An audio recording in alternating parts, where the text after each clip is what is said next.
नमस्कार दोस्तों, आज हमारी किस्मत क्योंकि हम इंदौर में हैं और इंदौर में हम मिलेंगे मिस्टर इंदौर से। सॉरी सर, मैं सिर्फ मिस्टर इंदौरी नहीं, मध्य प्रदेश स्ट्रॉन्गेस्ट मैन भी रह चुका हूँ और साथ में गोल्ड मेडल है मेरे पास बेंच प्रेस चैंपियनशिप का। सो कितना वजन है सर आपका? 65 किलो के हैं। 65 किलो वजन है आपका? Yes sir. तो 65 किलो के आपने मैक्स 150 का रेप मारा था। Yes sir. अगर मैं 100 किलो का वजन दूंगा तो कितने रेप मारते हैं आप? तो लगा ही लेंगे। अब आपने बोल ही दिया है तो बिल्कुल लगा देंगे। चलिए हो जाए। अच्छा दोस्त, बुरा नहीं मानना, हाँ। पर ये हमारा एक एक्सक्लूसिव वीडियो है जो हम वीगन बॉडी बिल्डिंग पे बना रहे हैं, सो प्लीज। कि मैं भी वीगन हूँ। अरे वीगन वाह। जी बॉडी बिल्डिंग करते हो? जी। वाह, क्या बात है, तो हो जाए फिर कंपटीशन।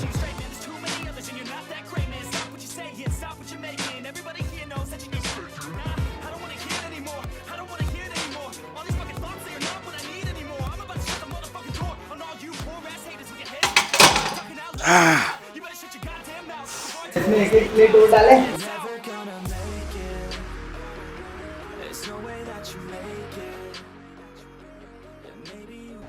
बहुत बढ़िया। अपना कैपेसिटी इतना ही। चलिए ठीक है, मैं दिखाता हूँ।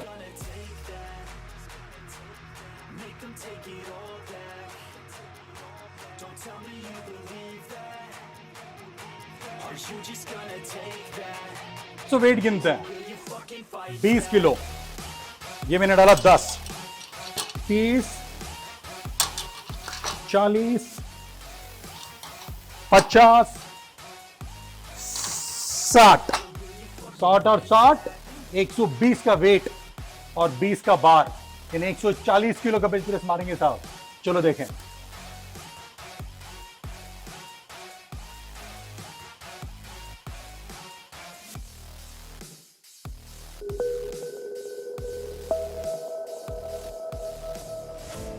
आजकल बहुत सारे जिम ट्रेनर हैं जो कि लोगों को सुझाव देते हैं कि आप बहुत सारा चिकन खाइए, अंडा खाइए, पनीर खाइए, वरना आपकी बॉडी नहीं बनेगी। मैं जानता हूँ कि आप कई लोगों को ट्रेन करते हैं, आप खुद वीगन हैं। आपका इस बारे में क्या सोचना है? सर, मैं सभी को ये बताना चाहता हूँ कि जो आपकी बॉडी है वो कभी भी ये नहीं देखती कि आप प्रोटीन किस चीज़ से ले रहे हैं, उसको सिर्फ प्रोटीन चाहिए। वो उसमें भेदभाव नहीं करती है कि प्रोटीन आपका चिकन से आ रहा है या अंडे से आ रहा है या दूध से आ रहा है या सोयाबीन या किसी भी प्लांट बेस्ड चीज़ से आ रहा है, उसे प्रोटीन चाहिए। तो अगर आपकी जो रिक्वायरमेंट है प्रोटीन की, आपके बॉडी वेट के हिसाब से, आपके गोल के हिसाब से, तो आपको उसे पूरा करने की ज़रूरत है, जो कि आसानी से वनस्पति आधारित चीज़ों से पूरा हो सकता है। उसमें आपको कोई भी नॉनवेज खाने की ज़रूरत नहीं है। सो आप जब बॉडी बिल्डिंग की आपने, जब आपने टाइटल सब मारा था मिस्टर इंदौर का, जी सर। तब आप वीगन थे कि नहीं थे? तब मैं वेजिटेरियन था। मैं दूध लेता था, लेकिन उस वक्त भी मैं दूध इतना लेता नहीं था, क्योंकि जब आप बॉडी बिल्डिंग करते हो तो उस समय भी अगर आप दूध वगैरह ज़्यादा लेते हो तो आपको वहाँ पे फैट आ जाता है। तो इसलिए मैं उस समय वे प्रोटीन का यूज़ करता था, जिसको मैंने वीगन बनने के बाद प्लांट बेस्ड प्रोटीन से एक्सचेंज कर दिया। बस इतना ही बदलाव किया है। सो वीगन कब बने आप? वीगन बने मैं लॉकडाउन के समय पे वीगन बना। 2019 2019 तो 2019 से 2022 जी, 3 साल से मैं वीगन हूँ। तो 3 साल में आपने देखा कि आपकी बॉडी में कुछ फर्क पड़ा, कमी आई, प्रोटीन जल्दी अब्जॉर्ब नहीं हो रहा है, बॉडी रिकवर नहीं हो रहा है, ऐसा कुछ सच्चाई में? बिल्कुल सर, बिल्कुल। वो तो आपने अभी खुद देख ही लिए, मेरी स्ट्रेंथ भी देख लिए, फ्लेक्सिबिलिटी, स्पीड, सब कुछ देख लिए। मुझे ऐसा बिल्कुल भी नहीं लगा कि मेरी बॉडी में वीगन बनने के बाद कोई भी कमी आई, बल्कि मुझे ज़्यादा पहले से फुर्ती महसूस होती है। कुछ एरियाज हैं बॉडी के जहाँ पे पहले मुझे फैट था, अब वो वीगन बनने के बाद हट चुका है, क्योंकि पहले बहुत जल्दी मेरी बॉडी फैट गेन करती थी, अब वो सब चीज़ें भी नहीं रही। साथ में मानसिक रूप से भी काफ़ी अच्छा महसूस करता हूँ मैं। मानसिक लेवल से क्यों? मानसिक लेवल से, जैसे कि अगर मैं आपको बताऊं तो एक आध्यात्मिक स्तर पे मैं बात करूं तो वहाँ पे भी एक काफ़ी शांत अनुभव करता हूं, जिसको हम बोलते हैं कि सात्विक आहार लेना चाहिए मानसिक शांति के लिए। और फिटनेस, आप जितने तन से फिट होने चाहिए उतने ही मन से भी फिट होने चाहिए। तो उस लेवल पे भी मैं काफ़ी अच्छा महसूस करता हूँ वीगन बनने के बाद। बॉडी बिल्डिंग और आध्यात्म जी, थोड़ा एकदम एक्सट्रीम नहीं हो गया? मैं जब वीगन बना तो इसके बॉडी बिल्डिंग से और हेल्थ से ज़्यादा मेरे आध्यात्मिक कारणों की वजह से मैं वीगन बना हूँ, क्योंकि मुझे अपने से ज़्यादा दूसरे जीव को परेशानी ना हो, ये है मेरा मोटिव मेन। सो बहुत से लोग कहते हैं कि ठीक है, माना प्लांट में प्रोटीन है और हमें प्लांट से प्रोटीन मिल जाता है, लेकिन प्लांट से प्रोटीन लेने के लिए मुझे बहुत खाना पड़ता है, जिसके लिए मुझे बहुत ज़्यादा कैलोरीज लेने पड़ेंगे। जैसे मैं अभी दाल कितना खाऊंगा, आपने कहा चावल में प्रोटीन है, कितना चावल खाऊंगा, तो उससे कहीं ज़्यादा अच्छा है कि मैं एक मुर्गी खाऊं, तो उसमें कैलोरीज कम है लेकिन प्रोटीन ज़्यादा मिलेगा, या अंडा।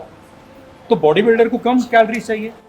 अब अगर हम यहाँ बात करें तो यहाँ पे लोग सिर्फ फोकस अपना पूरा फोकस प्रोटीन पे कर रहे हैं, पूरा फोकस प्रोटीन पे कर रहे हैं। हम दूसरी चीज़ें नहीं देख रहे हैं। हम साथ में प्रोटीन के साथ में फाइबर भी आपको मिल रहा है, कई सारे विटामिन भी मिल रहे हैं जो आपको सब्जियों से, कई सारे अनाज से मिलते हैं। और अगर आप सिर्फ प्रोटीन पे बात करेंगे तो वो आपके हेल्थ के लिए तो वैसे भी अच्छा नहीं कि आप सिर्फ पूरा प्रोटीन ही खा रहे हैं। अगर आप दाल खाएंगे, कोई भी अंकुरित अनाज खाएंगे, तो वहाँ पे आपको प्रोटीन के साथ और भी कई सारी चीज़ें मिल रही हैं। इस वजह से उसकी क्वांटिटी थोड़ी सी ज़्यादा बढ़ जाती है, लेकिन उससे कोई इशू नहीं है। जोगी जी, कुछ ऐसे एग्जांपल्स बताएंगे आप जो हम घर के खाने से आसानी से प्रोटीन प्राप्त कर सकें?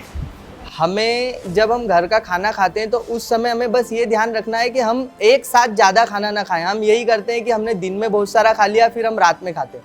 हमें 3 से 4 बार में अपने मील लेना चाहिए, और हर मील में हमें ध्यान रखना चाहिए जिसमें 15 से 20 ग्राम प्रोटीन हो, जो कि आसानी से रहता है। जैसे कि जब हम दाल चावल लेते हैं तो चावल में भी प्रोटीन है, दाल में भी प्रोटीन है। इस प्रकार से हमें हर मील में प्रोटीन का कुछ ना कुछ सोर्स रखना चाहिए। जैसे आप पीनट बटर रख सकते हैं, स्प्राउट्स रख सकते हैं। इस प्रकार से आपको कोई सोया की चीज़, जैसे आप टोफू ऐड कर सकते हैं अपनी डाइट में। इस प्रकार से आप हर एक मील में थोड़ा थोड़ा भी प्रोटीन ऐड करेंगे तो आपका दिन भर का जो रिक्वायरमेंट है वो बहुत ही आसानी से पूरा हो जाएगा। तो जोगिंदर जी, सुना मैंने कि आप ऑनलाइन ट्रेनिंग लेते हैं और ऑनलाइन एडवाइस, न्यूट्रिशन सब करते हैं। सो ये कुछ पैशन है आपका, या अलग से कुछ वीगन स्टेटमेंट के लिए आप कर रहे हो? पहले से ही मैं ऑनलाइन ट्रेनिंग दे रहा हूँ काफ़ी टाइम से। मैं शुरुआती मेरा जॉब यही था ट्रेनिंग का।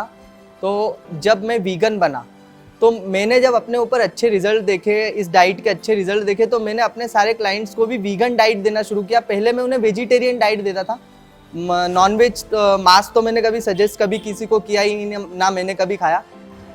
तो सिर्फ मेरी समझ के लिए, आप नॉनवेज कभी खाए नहीं, क्यों?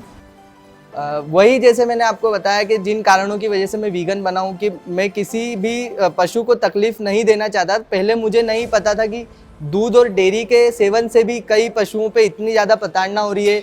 जो हमारा भारत बीफ का दूसरे नंबर का निर्यातक देश बन चुका है, ये सिर्फ हमारे दूध की वजह से हो रहा है, डेयरी कंज्यूमिंग की वजह से हो रहा है। तब जब ये पता चला तो फिर मुझे ये रियलाइज़ हुआ कि मेरे वेजिटेरियन होने के बाद भी इतनी ज़्यादा पशु क्रूरता हो रही है, तो फिर मैं वीगन बन गया। आप अपने क्लाइंट्स को वीगन खाना खाने को बोलते हैं, उन्हें महंगा नहीं पड़ता क्या? बिल्कुल भी वीगन खाना महंगा कैसे पड़ सकता है? वीगन खाना तो शुरुआत से हमारी डाइट में होता ही है। वीगन मतलब ये नहीं, वीगन अगर आप बन रहे हैं तो आपको कई चीज़ें हटानी है डाइट से, ना कि उसमें कुछ अलग महंगी चीज़ें जोड़नी है। तो वीगन जब आप बन जाते हैं तो आप ऑलरेडी कम कर रहे हैं वो, तो वहाँ पर आपको सस्ते ही पड़ेगा। आप अगर दूध लेंगे और अगर आप एक सोया मिल्क लेंगे, कोकोनट मिल्क लेंगे, पीनट मिल्क लेंगे, तो वो आपको सस्ता पड़ेगा दूध के अकॉर्डिंग। तो उस, और अगर आप जैसे सोया मिल्क लेते हैं, घर पे बनाते हैं, तो उसका आप टोफू भी बना सकते हैं, तो वो पनीर से भी ज़्यादा आपको सस्ता पड़ेगा। तो अगर पनीर लेने हैं तो उसकी जगह पे मैं टोफू रिप्लेस कर देता हूँ। दूध ले रहे हैं तो कई सारे मिल्क है हमारे पास, उनको उससे रिप्लेस कर देता हूँ, तो वो सस्ता ही पड़ता है आपको अगर आप घर पे बनाते हैं तो। सो जोगिंदर जी, हमारे जो दर्शक हैं, यहाँ पे बहुत सारे लोग वीगन हैं या वीगन बनना चाहते हैं, या सोच रहे हैं कि हम बॉडी बिल्डिंग करें लेकिन वीगनिज्म हमें मदद करेगा या नहीं। सो उनके लिए क्या राय, क्या एडवाइस देना चाहेंगे आप कि वो क्या करें? इसमें 3 चीज़ें सबसे ज़्यादा आपको 3 चीज़ों का ध्यान रखना है, जिसमें आपकी आती है डाइट, रेस्ट और वर्कआउट। वर्कआउट हमने देखा है कि कई लोग जिम में जाते हैं और बिल्कुल एक हम्माली करते हैं, बहुत ज़्यादा वर्कआउट करते हैं, या वो उनको लगता है कि सिर्फ वर्कआउट करने से हमारी बॉडी बन जाएगी। कुछ लोगों को ऐसा लगता है कि सिर्फ खाने से हमारी बॉडी बन जाएगी। तो ये आपको बिल्कुल नहीं करना है। आपको तीनों चीज़ों पे ध्यान देना है, क्योंकि जब आप वर्कआउट करते हैं उस समय आप अपने मसल्स को तोड़ते हैं, जब आप रेस्ट करते हैं उस समय आप अपने मसल्स को जोड़ते हैं, उनकी रिकवरी उस समय होती है, और जो आप डाइट लेते हैं उसके माध्यम से वो रिकवरी होती है। तो आपको इन 3 चीज़ों का विशेष ध्यान रखना है। और जहाँ तक बात आती है डाइट की, क्योंकि वर्कआउट तो आप कर लेते हैं, ठीक है, रेस्ट भी आप कर लेंगे। अगर आप डाइट प्लान लेना चाहते हैं तो आप मुझसे ले सकते हैं। मेरी इंस्टाग्राम आईडी और मेरा मोबाइल नंबर आपको नीचे स्क्रीन पर मिल जाएगा। आप मुझसे कांटेक्ट करें। आपके हाइट, वेट और एज के अकॉर्डिंग आपका गोल जो भी हैगा उसके हिसाब से आपको एक वीगन डाइट प्लान मैं आपको प्रोवाइड करा दूंगा।